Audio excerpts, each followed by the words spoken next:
You probably remember North Carolina's HB2 bill. Part of that bill requires that individuals use the bathroom associated with their birth genitalia.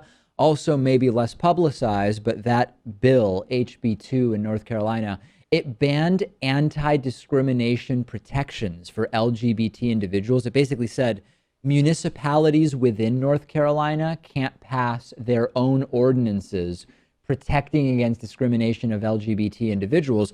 Tons of blowback, loss of business, a terrible PR, a lot of events canceling their plans to go to North Carolina. And that makes sense because it's a totally absurd bill. Well, the North Carolina legislature plans to convene a special session today to talk about repealing that bill. The governor-elect, Democrat Roy Cooper, said yesterday that Republican leaders assured him, yes, we are going to meet to talk about repealing this bill. And I know that this all sounds great, and obviously repealing the bill is good, but this is the epitome of backroom politics. Here's what happened. The Charlotte City Council unanimously voted yesterday in the morning to rescind its ordinance protecting LGBT people. And that was the catalyst for the Republican legislature passing HB2 in the first place. So basically the backroom deal that was struck was, okay, we passed HB2 banning anti-discrimination ordinances at the municipality level because Charlotte passed an ordinance banning discrimination at the municipality level. So Charlotte rescinds their bill and Republicans will get together and look at rescinding HB2. The current Republican governor, Pat McCrory's office, also confirmed that they would call the legislature into a special session.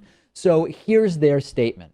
Now that the Charlotte ordinance has been repealed, the expectation of privacy in our showers, bathrooms, and locker rooms is restored and protected under previous state law. Governor McCrory has always publicly advocated a repeal of the overreaching Charlotte ordinance, but those efforts were always blocked by Jennifer Roberts, Roy Cooper, and other Democratic activists.